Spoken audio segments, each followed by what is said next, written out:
Have you ever wondered what lurks in the darkest corners of your home?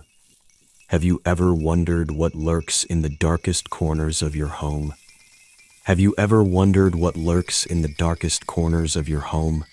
Have you ever wondered what lurks in the darkest corners of your home? Hidden away from sight until disaster strikes. What if the place you thought was safe, your own basement, became a gateway to something unspeakable?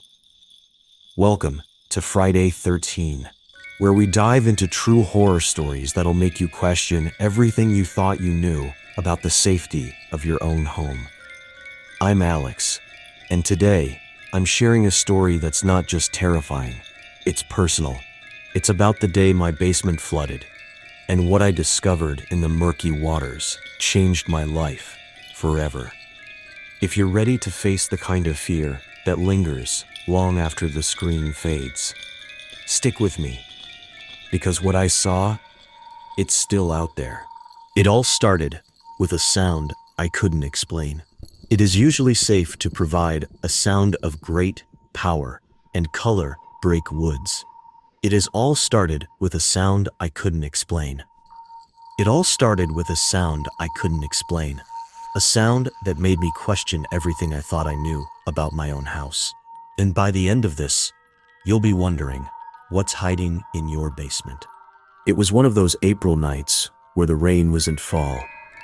It was one of those April nights. Rain was April nights. It was one of those April nights where the rain is killed. It was one of those April nights where the rain didn't just fall. It pounded like the sky was trying to break through the roof. I was alone, my family away for the weekend, and the house felt different, too quiet, except for the storm. Then, I heard it, a faint gurgling, like water choking on itself. It was coming from the basement. My stomach dropped. I knew what that meant. The basement was flooding. I grabbed the flashlight and crept toward the stairs, each step creaking louder than the last. The air grew colder, damper, with every inch I descended. When I reached the bottom, I flicked the light switch. Nothing. Just darkness. Perfect. I switched on my flashlight, and the beam cut through the gloom, revealing a nightmare. Water at least 2 feet deep, covering the entire floor. Boxes floated like abandoned ships, and the walls glistened with moisture. But then, something caught my eye. In the far corner, where the shadows clung a little too tightly, I saw them. Faces. Pale, ghostly faces, staring back from the water. My breath caught. Were my eyes playing tricks? I rubbed them, looked again. They were still there, their hollow eyes locked on me. What were they? And why were they watching me? Panic hit me like a freight train. I wanted to run, to escape. Panic hit me like a freight train. I wanted to run, to escape whatever this was, but my feet were frozen. The faces began to move, rising slowly from the water, their expressions twisted in agony. I could hear their whispers now, faint but growing louder. "Help us! Set us free!" My mind raced. Who were these things? Why were they in my basement? And why did they need me? I tried to convince myself it was a hallucination. Stress, exhaustion, anything. All the future from being more. But the whispers, they were real. I could feel them crawling under my skin.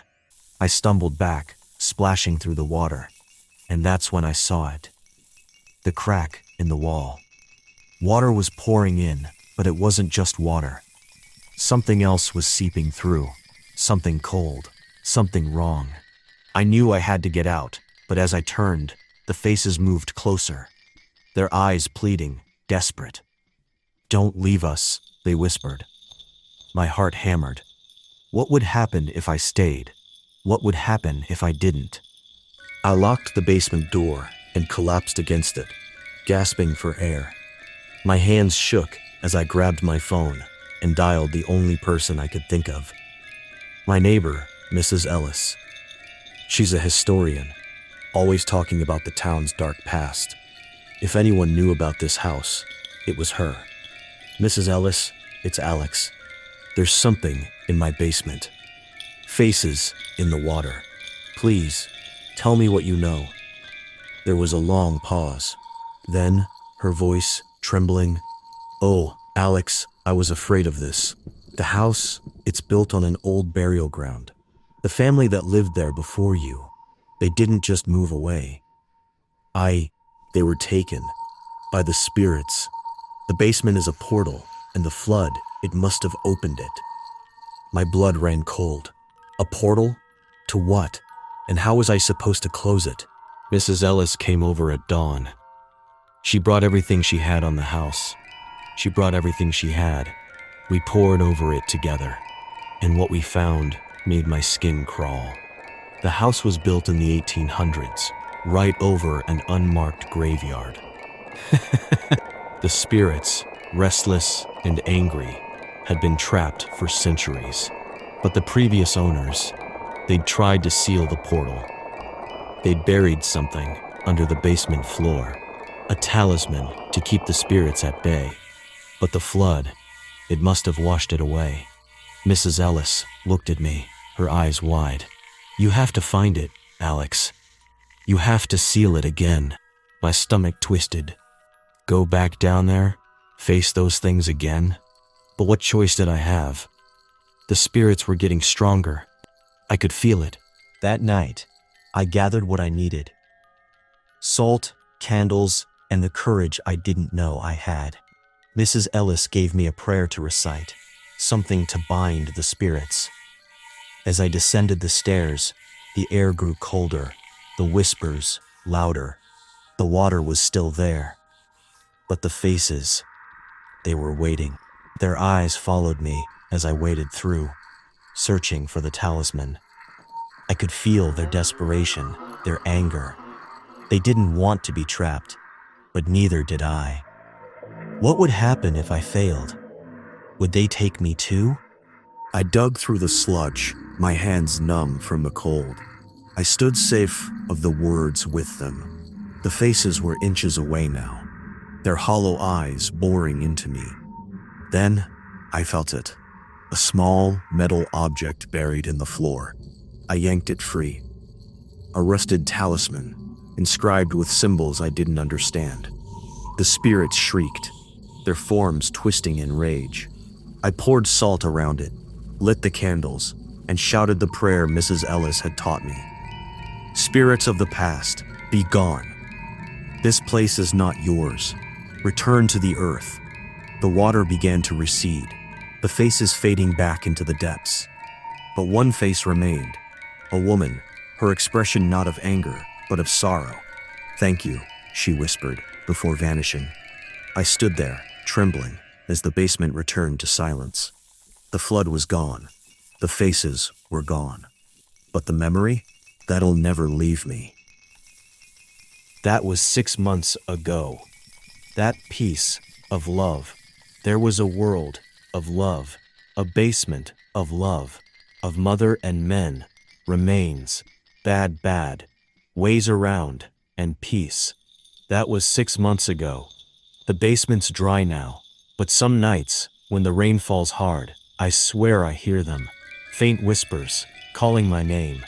Maybe they're still down there, waiting for the next flood.